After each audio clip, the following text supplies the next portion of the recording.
Team India పేరు చెప్తే చాలు ఒంటి నిండా విషయం నింపుకొని ఇష్టం వచ్చినట్టుగా మాట్లాడటం పాకిస్తాన్ మాజీ ఆటగాళ్లకు అలవాటైపోయింది.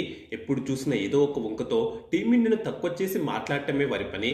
నిజానికి పాకిస్తాన్ దిగ్గజాలు చేసే విమర్శలకు టీమిండియా ఎప్పుడు కూడా తమ ఆటతోనే సమాధానం ఇస్తుంటుంది. అయినప్పటికీ తీరు మార్చుకొని పాకిస్తాన్ మాజీలు మళ్ళీ టీమిండియాపై విషయం కక్కుతూనే ఉంటారు. తాజాగా మరోసారి టీమిండియాపై అలాంటి కామెంట్సే చేశాడు పాకిస్తాన్ దిగ్గజ పేస్ బౌలర్ మహమ్మద్ అమీర్. ప్రస్తుతం జరుగుతున్న టీ20 ప్రపంచ కప్లో టీమిండియా సెమీఫైనల్ కు వెళ్లేదని మహమ్మద్ అమీర్ ఇదివరకు జోస్యం చెప్పిన సంగతి తెలిసిందే. South Africa, England, Pakistan, West Indies జట్లు సెమీస్ చేరతాయని అంచనా వేశాడు. వెస్టిండీస్ చేతిలో టీమిండియా ఓడిపోతుందని బీరాలు పలికాడు. ఇది సరిపోదన్నట్టుగా టీమిండియాను చాలా తక్కువ చేసి మాట్లాడాడు. అంతేకాకుండా టీమిండియా యువ ఓపెనర్ అభిషేక్ శర్మ స్లాగర్ అంటూ నినదించాడు. అయితే మహమ్మద్ అమీర్ చేసిన ఈ విమర్శలన్నిటికీ టీమిండియా తమ ఆటతోనే సమాధానం ఇచ్చింది. వెస్టిండీస్ ను చిత్తుగా ఓడించి సెమీఫైనల్ చేరింది. దీంతో వెస్టిండీస్ ఇంటిదారి పట్టింది. అంతేకాకుండా అమీర్ దేశం పాకిస్తాన్ కూడా సెమీఫైనల్ చేరలేకపోయింది. దీంతో అమీర్ జోస్యం పూర్తిగా తప్పయింది. దీంతో ప్రపంచం ముందు నవ్వుల పాలయ్యాడు మహమ్మద్ అమీర్. సోషల్ మీడియాలో ట్రోలింగ్ కు గురయ్యాడు. అయినప్పటికీ తీరు మార్చుకొని మహమ్మద్ అమీర్ సెమీఫైనల్ పోరుకు ముందు టీమిండియాపై మరోసారి తన విషయం కక్కాడు.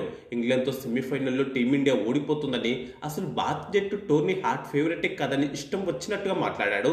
కాగా ఈ టోర్నీలో టీమిండియా హాట్ ఫేవరెట్ గా బరిలోకి దిగిన సంగతి తెలిసిందే.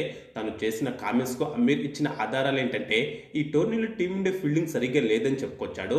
ప్రతి మ్యాచ్ లో క్యాచ్లు వదిలేస్తున్నారని అన్నాడు. ఇది కొంతవరకు నిజమే అయినప్పటికీ ఈ టోర్నీలో ప్రతి జట్టు దాదాపు ప్రతి మ్యాచ్ లో క్యాచ్లు వదిలేస్తున్నారన్న సంగతి అమీర్ మర్చిపోయినట్టున్నాడు. అంతెందుకు ఆయన సొంత దేశమైన పాకిస్తాన్ జట్టే ఈ టోర్నీలో చాలా క్యాచ్లు వదిలేసింది, చాలా ఫీల్డింగ్ మిస్టేక్స్ చేసింది. నిజానికి ఒత్తిడితో కూడిన ప్రపంచ కప్ వంటి మ్యాచ్ల్లో ఇలాంటివి సహజం. అసలు అమీర్ ఏం వాగాడో వాడి మాటల్లోనే ఇప్పుడు చూద్దాం. నా విశ్లేషణ ప్రకారం టీమిండియా సరైన క్రికెట్ ఆడటం లేదు. వారి ఫీల్డింగ్ ను ఒకసారి పరిశీలించండి. వారు కనీసం 3 నుంచి 4 క్యాచ్లు వదిలేశారు.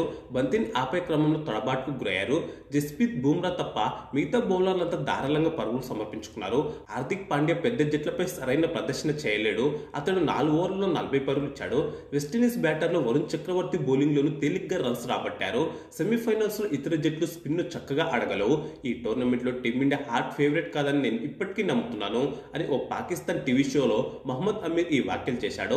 అలాగే వెస్టిండీస్ బ్యాటర్ హెట్మేర్ అవుట్ పై కూడా అమీర్ సందేహాలు వ్యక్తం చేశాడు. హెట్మేర్ అవుట్ వివాదాస్పదం. నేనైతే అవుట్ అయ్యాడనుకోను. అతడు మరి కాసేపు క్రీజ్ లో ఉండి ఉంటే వెస్టిండీస్ తేలికగా 220 నుంచి 230 పరుగుల వరకు చేసి ఉండేది.